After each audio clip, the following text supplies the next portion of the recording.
Assalamu alaikum qarindoshlar, qanday bo'linglar? Tan saqlanim hoş geldinglar.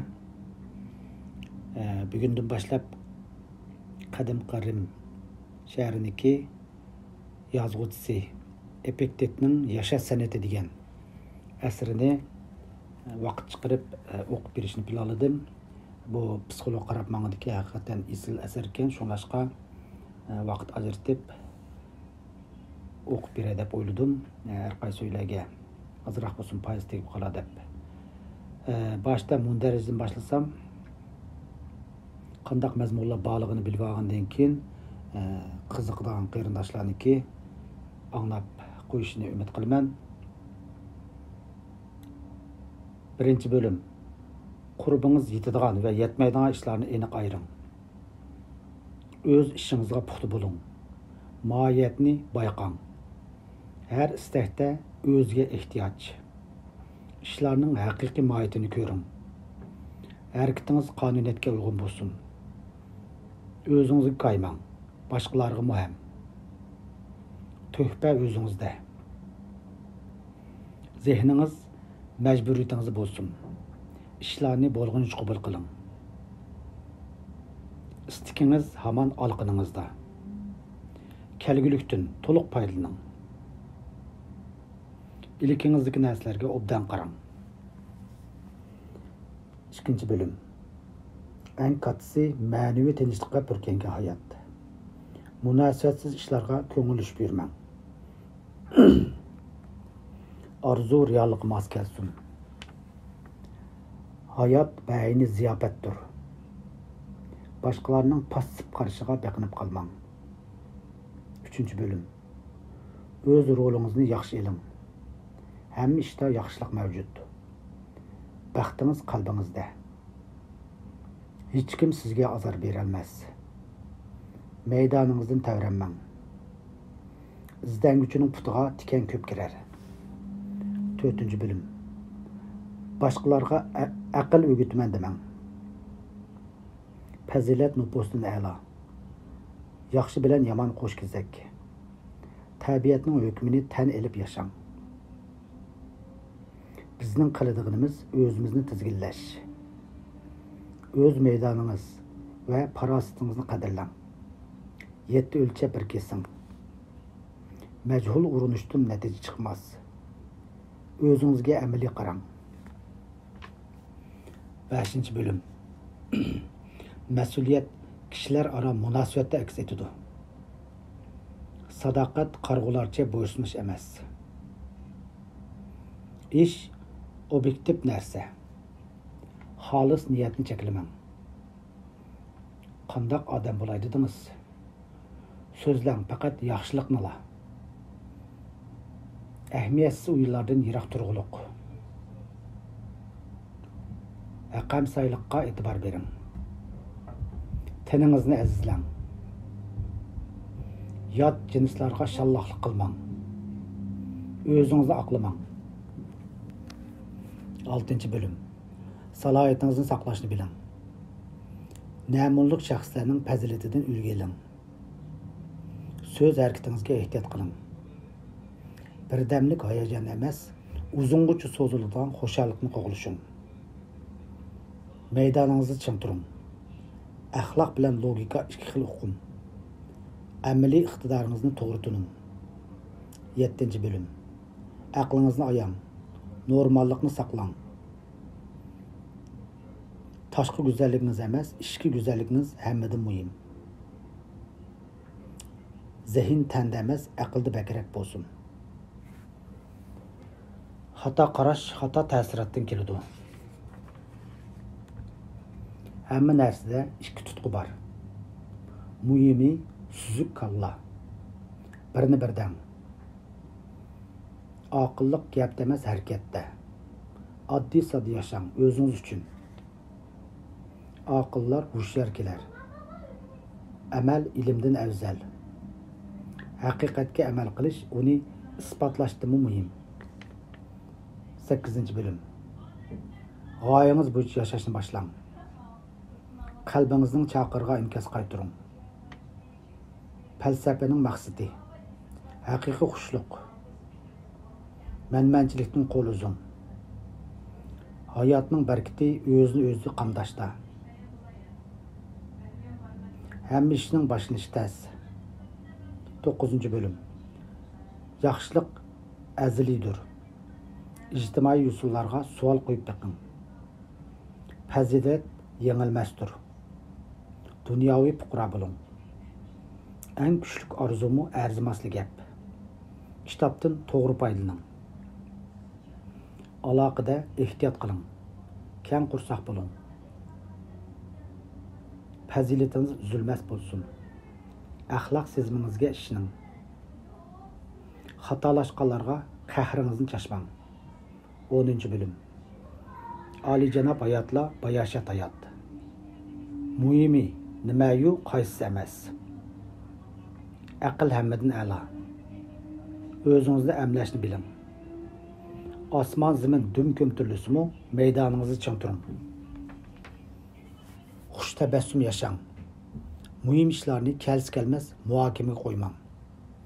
Haqiqiy xushallik zoti nima? Odatning kuchi. Hozirni ching tuting. Avtorni qisqacha tushuntirib o'tsam, bu yuqorqisi mush kitobniki ichidagi temalar. Şun qiziqadigan qarindoshlar anglab ko'z bo'ladi.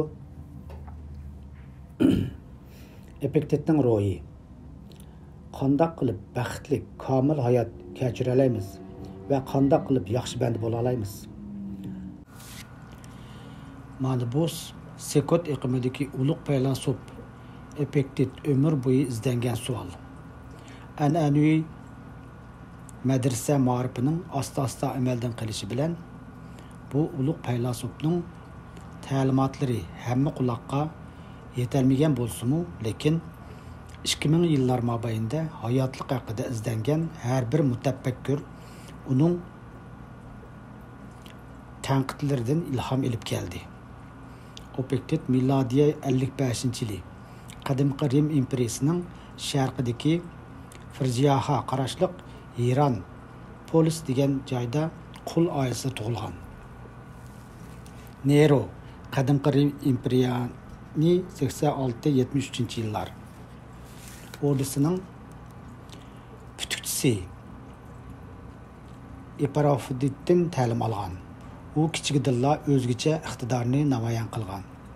Natijada Epafrodit kuyinib uni Rimga o'z zamonasida donqi yiroq yaqinga purketgan Sekot iqlimining peshvosi Musinis Rufusning o'zirga avatgan. Qiz ayollarning barobar tarbiyalanishiga tashabbus, nikohdagi jinsiy farq o'lchamiga radiya qatorliq asarlar bilan Grek madaniyati ta'siri ilhom saqlanib kelgan. Bu ulug' ustozning tarbiyasi Epiktetda barobarlik ideyasining turg'izilishiga manba bo'lgan bo'lishi mumkin. Epiktet Musinis Rufusning eng munavvar talibiga aylangan va oxiri hurlikka erishgan. Epiktet milodiy 94-yilgacha yana Rim podshohi Domitsient faylasuflarning kundan kunga kuchayotgan nüfusini tahdid his qilib, ularni qo'g'lab chiqarganga qadar Rimda ta'lim tarbiya bilan shug'ullangan. Rimdan qo'g'linib toki hayotning oxirigacha Gretsiyaning g'arbiy shimol dengiz qirg'idagi Nikopos degan joyda surgunib yashagan. U Nikoposda falsafa maktabidan birini qurgan va o'zining yashash, hayotlik ta'limotlarini tarqitishga boshlagan. Keyincha Rim imperiyasining imperatoriga aylangan va tafakkur nomli mashhur ta'sirini yezib qoldirgan. Ulug' siyoson faylasuf Markus Aureliusmu mana shu maktabda Epiktetdan ta'lim olgan. Epiktetning qarashicha ma'nilik hayot hargizmi qarsiga prinsip qoida turg'izib olib, uningga qarg'ularcha itoat qilib chiqishga emas, balki niyat bilan harakatning, orzu bilan amalning tabiiy moslashishida. Tangrining rahmati va kishilarning izzatini ta'ma qilib emas, balki ko'ngilning amallikini va o'zining erkin baxtiyorligini izlab qılingan yaxşılıq haqiqiy yaxşılıqdır. Yaxşılıq rəhmət dərvazları həmməyləngə hər qaçan kən açılğan fürsət qəsridir. Məyli yoxsul, məyli zərdar, yoki nadan, yoki alim ulema bolsun, həmmisi xalsil kirəlaydı. Epiktet əxlaq hukmini yeniçə, addi, düşünüşlük, əqqalli məni iyi qılğan feylasuf. Bu riyakar, məkkarlarca emas, bəlkə pakiz qalib, güzel əxlaq bilən yaxşılıq qılışqa dəvət qılğan. Onun mənilik hayat üçün təkidləydiğini 3. Nəfsini bas, məcburiyyətini orunda, özünün bu aləmdəki ornunu bil. Epiktet kişilərinin turmuşida uçuraydıgan türlü kiyinçiliklarga bir ömür zən qoyub, kişilərinin bəxit, əmillikə, razıməllikə yetələydigan yol üstüdə izlənген zat. Onun təlimatları şuncha addi, tüz, canlıq bulub, qədimki mədəniyyətinin oşuqca pərdazlarından xali. Biz onun əsərlərdən ibadət səynalarındakı muğluq şiirlaşını his qılalayımız. Qurbum yetməydiğən işlərdə meni taqatlı qılğın. Qolumdan keladigan işlərdə cürətli qılğın. Mən özgərtəlaydigan və mening küçüm yetməydiğən işlərni roşan körəlaydigan parasət və köz bərgin. Epiktetning ideyasini hazırkı zaman öz-özünü başquruş fəlsəfəsinin yıldızlarının biri desək, hərgizmi artıqçı kelməydi. Epiktet qəsdən gəp oynatıb, addi həqiqətini sırlıq, çigiş, çümbərdilər arasıga tıqıvətküsü fəlsəfə tərəfdarlarga dimig'ida kulib qo'yg'uchi, mazmuni noaniq, hatto qupquruq, uluq, quruq da'vozalikdan bo'lak yishtimi yo'q falsafa asarlariga o'xshamagan holda oddiy, jonliq, ma'nilik hayotga erishish uchun foydali ideyani o'ttirg'a qo'yishga kuchigan. Bu uning kasbiy falsafa tarafdorlaridan farqli yeri, shundaqla hozirgacha ta'sirini yo'qotmay kelishining sababi. U o'z ideyasini to'lib taşqan qizg'inlik va uchuq fikrlik bilan yetkazguchi. Shundaqla bu ideyalar kishilarga yoqsa, ularning turmushiga kirsa, ideyasiga emas, axloqiga, harakatiga ta'sir ko'rsatsa, hammadan bax xo'sh bo'lguchi. Ishonimizki, bu ulug' zotning hayotlik falsafa xurujlari o'qirmanlarimizning yangicha o'ylanishga, eng muhimi harakatga, ma'nilik hayotga yetakligüchisi.